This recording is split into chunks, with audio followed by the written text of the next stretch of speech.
What's up, guys? Todd here, What You Want Sports, and today we are diving into the team that I think has two legit Super Bowl contenders, and that is the AFC West. Now, the AFC West has a lot of strong teams. Basically, I think it's split into two. I think they have two teams that could win the Super Bowl and two teams that are tanking for Tua. All right, and the first team I'm going to start with are the Denver Broncos. Now, I have the Denver Broncos going 5-11 and 3-3 in their division. There are a lot of question marks with the team that was in the Super Bowl 4 years ago. I think a lot of poor management, obviously a defense that got old, and now they're trying to kind of rebuild and reestablish an offense. To start that offense, you always got to start with the quarterback. Joe Flacco?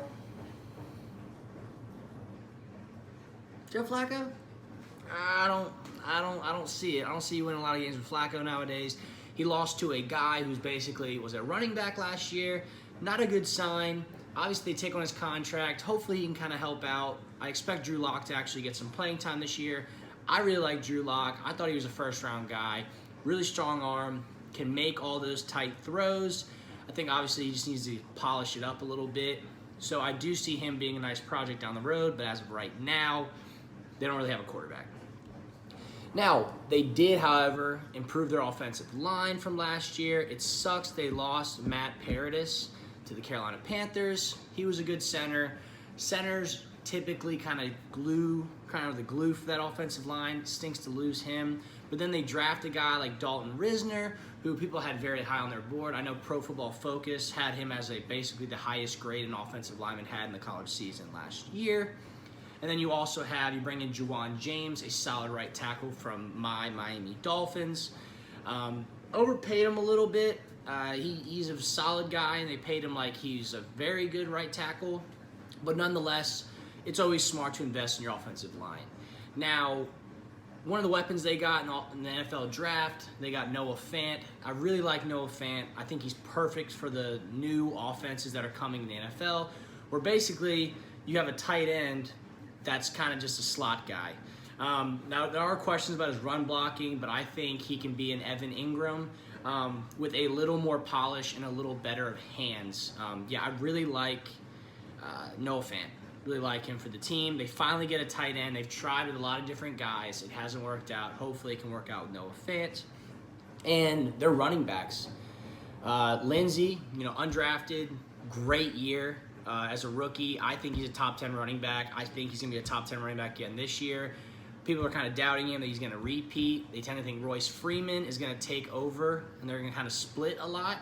From what I saw from Royce Freeman last year, he looks like a good running back, but I think it's Philip Lindsay's job to lose, and I don't think Philip Lindsay loses that job. Wide receiving core. Other than Emmanuel Sanders, it's a work in progress. A lot of young guys. And again, this offense, I think, is just a lot of young skill positions and an aging quarterback and a young guy. I think it's a couple years until we see the Broncos actually having, even a top 15 offense in the NFL. Now, on their defensive side of the ball, we obviously can talk about, the two-headed monster, Brandon Chubb and Von Miller. Last year had 26.5 sacks. Bradley Chubb looks like a monster. Von Miller's been a monster for a long time. There's some questions about their, front three guys. I know Derek Wolf's solid. The rest of the line, okay production here and there. I do like their signing of Draymond Jones from Ohio State. He's a versatile guy. I think can play as a 3-4 D tackle, 3-4 D end, or a 4-3 D tackle. But I think obviously with the people they have, they're going to be running a 3-4 again this year. Josie Jewell, he was one of those guys that was very talented in college. People kind of question his athleticism, but he showed last year, his rookie year, that he can actually be a serviceable linebacker. And then you have him with Todd Davis, who's kind of a veteran linebacker. He stuck around for a while. I like their linebacking core.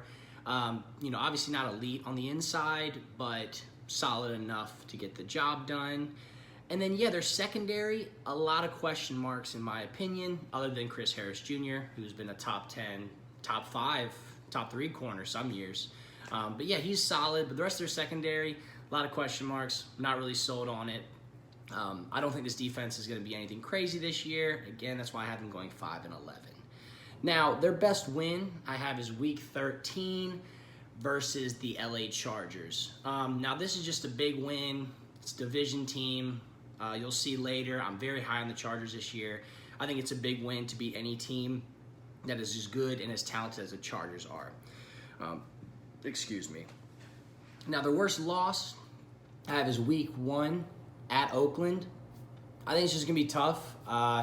Broncos fans have had a rough couple of years.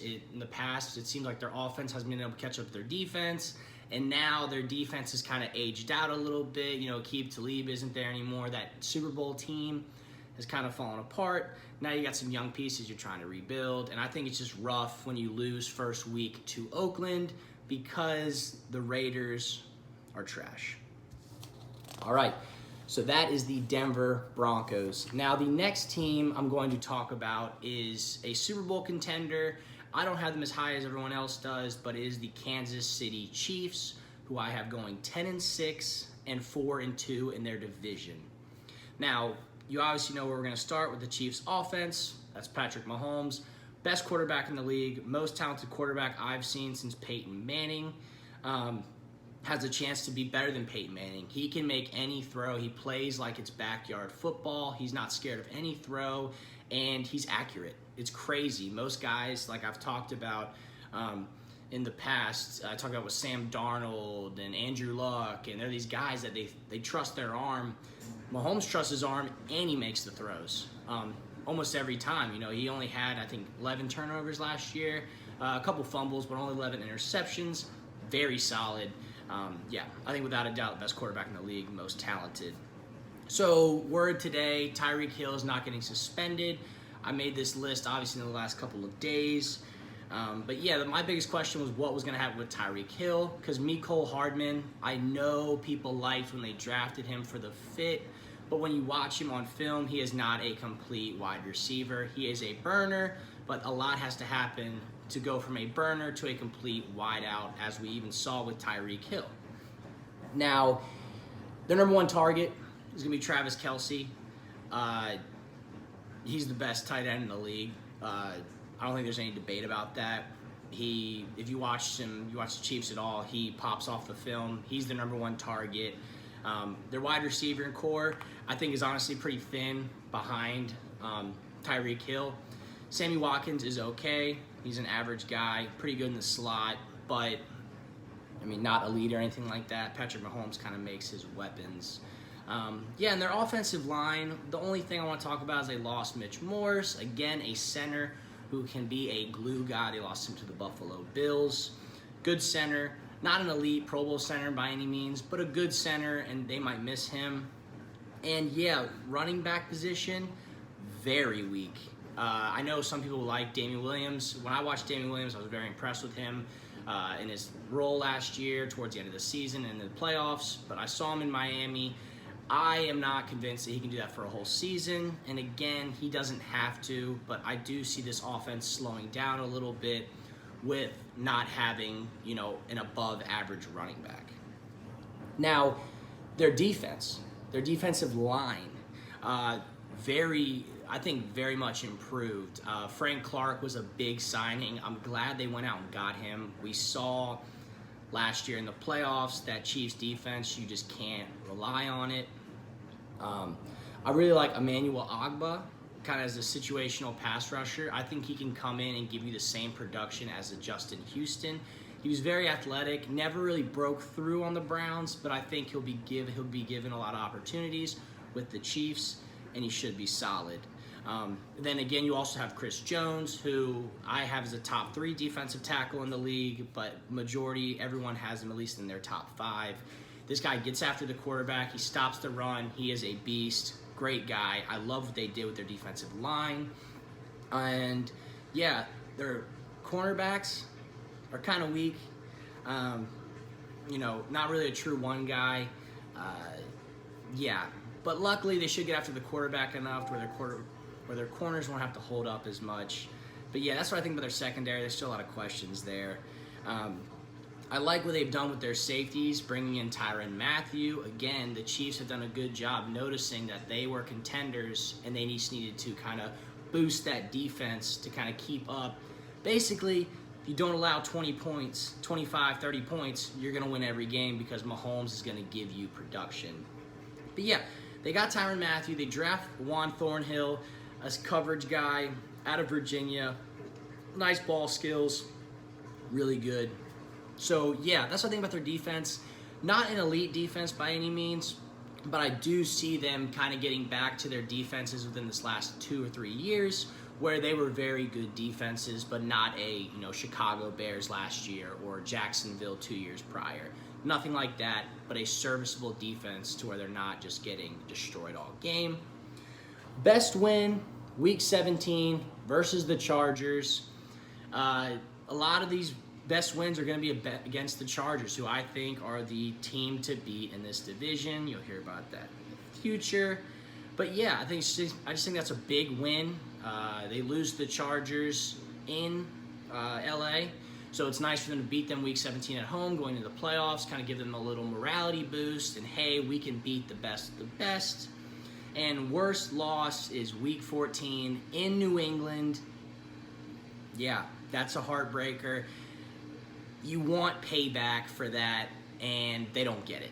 I think New England's just tough. That's during their stretch where I have them winning about 4 to 5 games towards the end of the year, and I don't think Kansas City goes in there and pulls it off.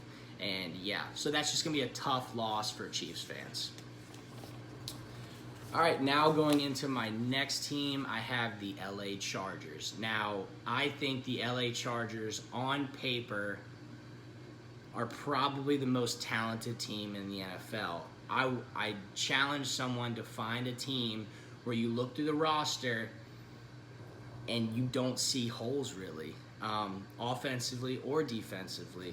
And it starts with Phillip Rivers, who I think, obviously, he's 37 years old. He's going to be 38 by the time the playoffs come in. That's a lot of mileage, but like we saw with Phillip Rivers, he's very accurate. He can make all the throws. I expect him to be at least down for one last ride this year. So yes, I do like Phillip Rivers at the helm. I like they drafted Easton Stick because he is a project. He's not ready to step in right now. And hopefully he can actually help build up Easton Stick. And then when the next 2 or 3 years, when Phillip Rivers declines, they have a quarterback. Now, Melvin Gordon. Big contract talks about Melvin Gordon. Sorry, I gotta sit up. I feel like I'm slouching a little bit, but yeah. Melvin Gordon, I think he's expendable. I have a buddy, shout out to Kyle. He's a Chargers fan. I asked him about the news, and I kind of want to get his take on it, and I think he's kind of up in the air with it, and it's because they have depth at running back. You have Austin Eckler, who was a very, very, very productive running back with his limited touches, and was also very good when Melvin Gordon was injured. I don't think Melvin Gordon's an elite running back. I think he's a very good running back, a top 10 running back, no debate. But when you start talking about top 3 guys, top 5 guys, he starts to get mixed in the shuffle.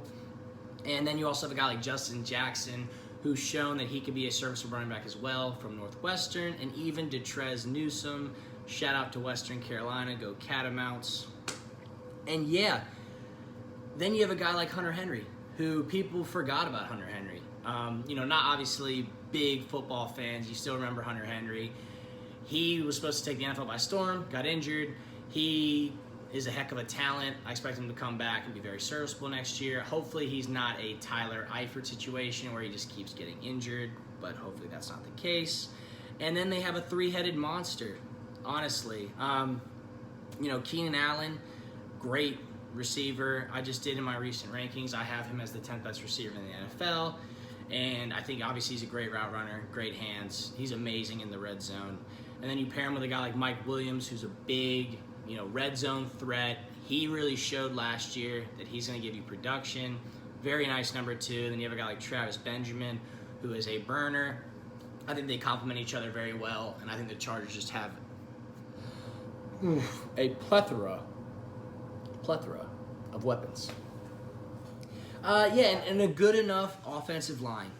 That's all I want to say about their offensive line. No crazy moves in their offensive line. But yeah, I think they have a good enough offensive line with their weapons, and Philip Rivers can get the ball out fast. So now their defense. Scary looking, and improved. Joey Bosa, beast, so much production in his limited games because of injuries. If he puts together a whole season, you better expect 18 sacks. Seriously, elite pass rusher, one of the best in the game. You pair him with Melvin Ingram, who is also a very good pass rusher. I wouldn't call him elite because I wouldn't necessarily put him in my top 5, but a very good pass rusher. Those two together are almost, some might say better than Von Miller and Bradley Chubb, depending on what you feel about Bradley Chubb. I don't think they're there, though. And then they get a guy, Jerry Tillery, from Notre Dame, who is a pass-rushing, tall, sort of lean. He has a weird build for a tackle, but I like him. And he's a pass rusher. So the Chargers are going to be getting to the quarterback this year. I really like that. I like that they go and get Thomas Davis from the Panthers. Old guy, struggle with PEDs a little bit and some suspensions, but very talented. And they have a young linebacking core that has a lot of depth, but no guys have truly broken out yet. Obviously, Detrez Perryman, good middle linebacker, but obviously I think there are guys that are behind that depth chart that actually could sprout this year and really show kind of star potential. Great corners, 2 great corners. In Casey Hayward, who's a very slept-on corner. He's been one of the best corners in the NFL for a long time, but too bad he was in San Diego. No one cared about him. And then they finally moved to LA, and Detrez King becomes the best slot corner in the NFL. Really no doubt about it. The guy can tackle, the guy can cover, the guy's fluid, he's got nice hips. That's what he does. Very good secondary. And then you pair that with Derwin James, who's just a freak. He can do it all. You can line him in the box. You can have him rush off the edge. You can have him drop back in coverage. He can do everything. Derwin James is a stud. He is going to be a stud for a long time in this league. A top 3 safety for the next however many years. I think, obviously, Hall of Fame potential if he keeps up the way he's looking right now. Excuse me. Yeah. And then they drafted Nasir Adderley from Delaware, who a lot of people liked. I think complements Derwin James very well. And, yeah, he's a coverage guy. You throw him with Derwin James, he can kind of play a little more center field. Derwin James can obviously play more strong safety, kind of come down a little bit, play a little more in the box. And you have a great secondary, solid linebacking cores, and a great defensive line. Again, elite defense across the board. So, yeah, that's the thing about the Chargers. Their best win is going to be Week 7 at Tennessee. A lot of people are going to say, why is that a big win? You don't have Tennessee that high this season. But it's going to spurt a 6-game win streak. That's a big way to start it. Yeah, I have the Chargers being really good this year. I think they're a great team. I don't think they're a one-year wonder. I think they have a great all-around team, good head coach, should make some noise. And then their worst loss is Week 1 versus the Colts. It's going to scare some people. Colts are going to win. Chargers fans, Colts fans, and people are going to say, do we have the Chargers too high this season? They played the Colts. They lost to the Colts, but I'm in it. I think the Chargers are the team to beat in this division. Now, the final team, kind of the laughingstock of the division and the laughingstock of the NFL last year, we have the Oakland Raiders. It sucks to say because when he was young, it was, we thought he could be an elite guy, at least I did, and it's Derek Carr, who now falls into this 15, 20th best quarterback. Had good years, had bad years. Last year, you got to kind of throw it out. That team was terrible. But yeah, Derek Carr, he is what he is. Good quarterback, serviceable quarterback, not a great quarterback. Josh Jacobs, I liked him at Alabama.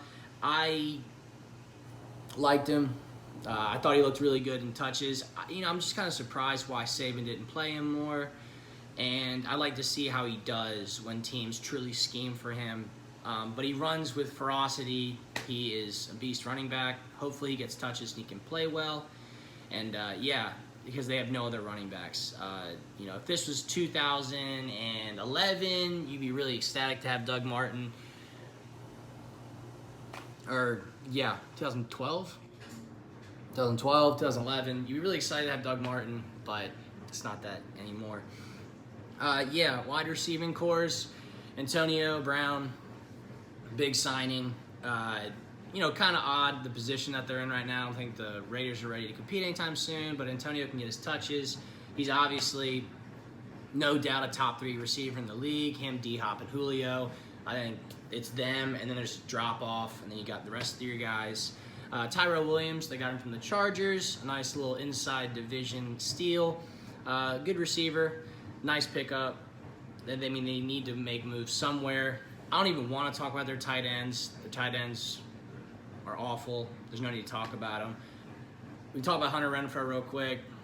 If you watched him at Clemson, he beat all the odds. He got separation, has amazing hands, and I think he's actually going to look pretty good in for the Raiders. And yeah, I really like Hunter Renfrow on the Raiders. Now, their offensive line sucks. They lost Kalichi Osemele to the Jets. He's a very good guard. That D-line, they also got Trent Brown. You move him to right tackle. They have Colton Miller, who's a first-round pick from last year, who struggled, to say the least. But yeah, that offensive line, it's below average. They're still rebuilding, obviously, in Oakland. But yeah, I've liked what Oakland has done more than other people. But yeah, not a very good offense. They're still rebuilding there. And when you have Derek Carr, you're kind of stuck. Now, their defense, they have a bottom 5 D-line in the NFL. Besides Mo Hurst and hopefully Cleveland Farrell can get production. I think he's going to get a good bit of production, probably 7 to 9 sacks this year. He's a very solid player, high floor. Not necessarily the high ceiling, but a high floor. Again, Mo Hurst, 5th round pick from Michigan, really played well last year. Not a lot of people know that because no one talked about the Raiders, but he was pretty solid. Hopefully he can build. The cornerback core would be great linebacking core. My bad, I couldn't read my notes. Linebacking core would be great if this was in 2014. You have Vontaze Burfict, Tahir Whitehead. A lot of guys that used to be the man. But yeah, I wouldn't want Vontaze Burfict. Sorry, I can't talk. Wouldn't want him in my locker room. I wouldn't. But yeah, don't like their linebacking core. I do like Tavon Coney from Notre Dame. They drafted. He's a solid guy. Didn't test well, so he kind of fell a little bit. But he has good film. He played a solid position at linebacker. And I think he'll obviously work his way up into a starting role with them, with kind of how it's already kind of suspect at linebacker. I'm surprised that Carl Joseph is still on the team, their strong safety, with them drafting Jonathan Abram. I think Jonathan Abram is going to be a star. He is a missile on the field, and he's just one of those guys that he's going to make plays, and he's going to get noticed. I know why they got Jonathan Abram. Obviously, Gruden wanted his own guy. He probably wasn't sold on Carl Joseph, but I think it's about, at some point, they should probably try to move Carl Joseph because they do have LaMarcus Joyner, who at one time was one of the best free safeties in the league. And so I do like their safety core. I think it's kind of crowded, but they obviously have a lot of talent. Maybe they move LaMarcus Joyner down to a corner, maybe put him in nickel, and then I kind of like it. Cornerbacks, work in progress. Trayvon Mullen, kind of a reach in the 2nd round. A lot of people had him going 3rd, 4th round, but Gruden likes his guys. He takes them, as we saw with him getting Cleveland Farrell 4th overall. So yeah, work in progress. That team, whole team. That's why I have them going 3-13. And their best win, I have them winning Week 5 versus the Chicago Bears. Yeah. They go. They beat the Bears. Bad teams every year beat some good team, and they're beating the Bears this year. Worst loss is Week 7 at Green Bay because this starts a 8-game losing streak. 8 games. If you're going to lose 13, you're going to lose a lot in a row. So there you have it. That's the AFC West. Not the craziest division I've done so far. I think, like I said before, you got your 2 teams. you got your Chargers, you got your Chiefs, and then you got your Broncos, and then you got your Raiders. But yeah, that's the division. I'm done with the AFC. I'm going to go into the NFC. I'm really excited about the NFC. And then after that, obviously, I'm going to do a little more different stuff. But again, let me know what you want. Comment below. Like this video. Subscribe. And peace.